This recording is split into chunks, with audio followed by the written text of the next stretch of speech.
It's now time to introduce Lucy Wang. Lucy is Sydney-based and she's a contemporary ink brush painter, and her references are ancient Chinese folklore. In particular, the dragon makes rather an appearance in her work and is a recurring metaphor. Would you please welcome Lucy Wang? So that's a picture of me next to one of my paintings. And I come from the town of Shanghai city in China. So I'm first going to take you on a journey of how I came here and things like that. So Shanghai, as you guys know, in the 1990s is where I've left. So we've just sort of erected our Pearl Tower. And then the Bund is obviously, really flourishing with new developments and everything. From my grandmother's place, we could actually see the Pearl Tower, and because she lived just right next to the Nanjing Road. And it was always magical to see these LEDs flashing, and it's very new to us back then.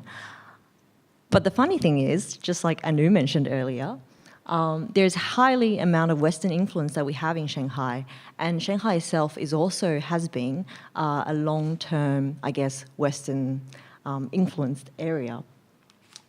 So this is the craze that I was in at that time. We were just watching the Titanic. I think I've watched it over, many, many times. I can't even count how many times. And The Lion King was always in the movies, playing on and on and on. Obviously, there has subtitles or sometimes been dubbed, but the dubbing was quite bad. And we had KFCs right across, and every kid like myself loved KFC because it was new. And then our parents would actually watch us eating KFC instead of eating themselves because it was very expensive. And then we've also got the Japanese anime. It's more of the Ultraman. So Ultraman beating up monsters is always something on the TV. Now, this is one of the Google images I got because I couldn't find an actual image of my Shanghai neighborhood. So this is the area that we lived in. A bit of background about my family is my grandfather, he worked within the Shanghai Rail Corporation. So he was a leader within the department, in the government department. And then our houses were given by the government. And this is sort of the area that we were living close to railway. So it's easy for them to travel to and back. And then I was also studying at the first Shanghai Railway, I think, kindergarten up to primary school. And a bit about what my grandfather would do. So in the morning, he would go off, and do his engineering work and leadership work within the track. But at night time, he would actually spend a lot of time doing calligraphy work. And it's something that he's always been practicing. And he does a lot of work in both 行书 as well as 隶书. So that's two types of scripts in ancient Chinese culture as well. So I've also practiced a bit of calligraphy myself, as you can see here. This is one of the calligraphy pieces of the Heart Sutra. And so he really influenced a lot of my, brought up and upbringing in the way that I approach the traditional arts and things like that. And I've also been practicing Chinese calligraphy and painting since I was about 6. So I was going to classes that way. And this is what I really love about ancient Chinese culture and mythology, is that we have tons and tons of goddesses, deities, legends, gods, or you can name it because Journey to the West, one of the classics of ancient Chinese literature. And a lot of these stories did influence a lot of my understandings of the world and a lot of the religious background that we have, whether it's in Taoism, Buddhism, and so on. So these Shanggu, which is prehistoric mythological stories, are actually quite similar. I will have to say they've got a very interesting link to whether it's the Greeks, the Romans, or the ancient Aboriginal Dreamtime stories. So I want to just share a bit about one of the stories which I know. So first of all, there is an ancient time of the creation stories. Pangu is a central figure in Chinese Taoist legends of creation. So Pangu himself, he did not look, like a human. What he had was he had 2 tusks, 2 horns, and have a very hairy body. Now, he actually was birthed out of chaos, which is an actual big round ball, or an egg, they call it. And that was being sort of brewing up and incubating for 18,000 years. So a long, long time. But he was the first ones to have separated the heavens and the earth. So he was a creator of the yin yang as well. So what happened was setting the sun, moon, the stars and planets in place and divided the 4 seas. Then he shaped and chiseled out the valleys as well as stacking up the mountains. And all this was accomplished from Pangu's knowledge of the yin yang and the inseparable principle of duality in all things. So that's a very key critical aspect of ancient Chinese culture, is the aspects of yin yang and duality that we live in. So he was the first man who opened up heaven and earth. Oh, whoops. Oh, always with a clicker. So these 2 are another 2 very influential legends within ancient Chinese culture, and one of them is called Nuwa, which is the first woman, and then the other one's the first man, who's Fuxi. And both of them actually had snake bodies, which is very interesting. So they had human facial features, a little bit, different to humans. However, their bodies are actually snake. Now, you can't sort of see it too much, but because this is a depiction, an artistic depiction of them. So I like to paint them as well, and you can see some of that influences of that sort of dragon and snake serpent looking features within my works at the gallery. So I didn't put any on there, so for you to go there and have a look yourself. Nuwa was a goddess, and she was a creator of human, as in individual Chinese people, using the mud of, the soil, or the yellow soil, and then she had a breath of air onto the individual mud people, and then they become alive. And she started to nurture them. Whilst Fuxi was the one who taught the early men how to cook, how to fish, hunt, and domesticating animals, and then created the rules of marriage as well as the Book of Changes, so I Ching, and also he invented the Bagua, which is 8 trigrams.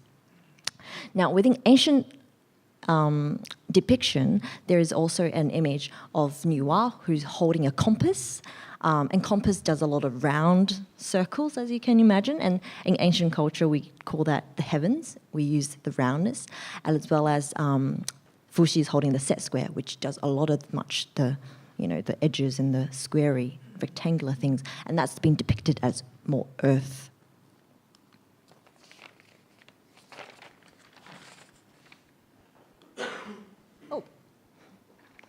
So, right after that I had all these imagination and all these amazing stories, I came to Australia because my father was here already. So coming here was a little bit different for me because, well, number one, I started off living in a very communal apartment with a lot of people who know each other and things like that. And suddenly I was in this sparse land with blocks and blocks and blocks of residential spaces, so which we call houses here. So this is a typical Western suburbs, which I grew up in.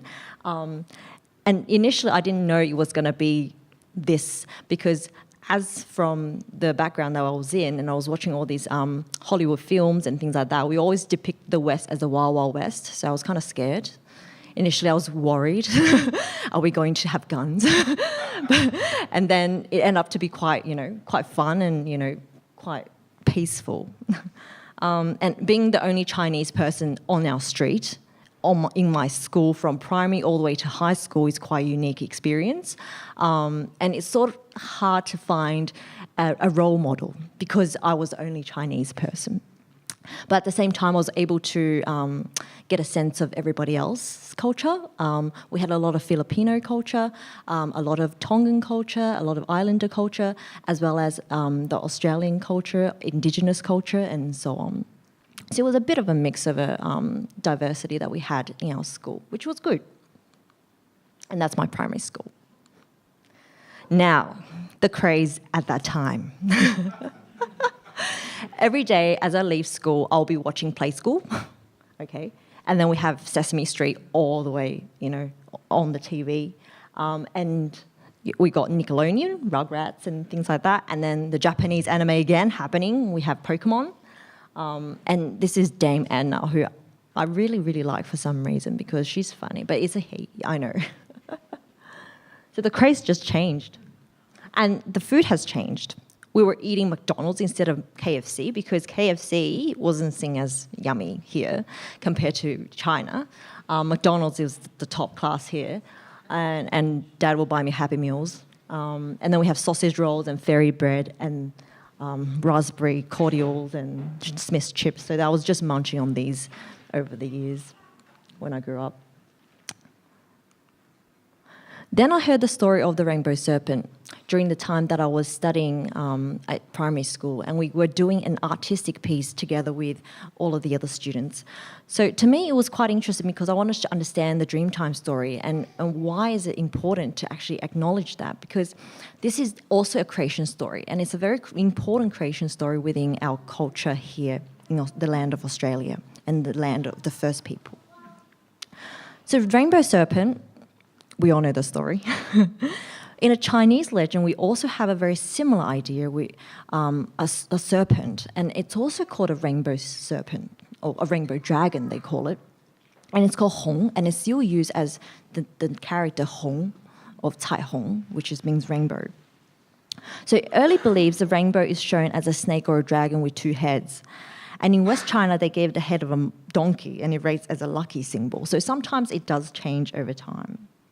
Now, with a lot of the artistic work that I saw, Sean Tan's pieces have really resonated with me well as his upbringing as well, his background, his cultural family background. He was a dual biracial. And for me, I felt a little bit similar to his situation. He grew up in Perth. I was living here in Sydney. And his works are quite mythological in a way, but at the same time, it does ground down to very dreamtimey feels. And yes, there we go. Just to throw it out there, I was an anime fan, and this was one of the photos that I was in an anime con with two of my friends. So Japanese culture did influence a lot of us as well when we were growing up here, even locally.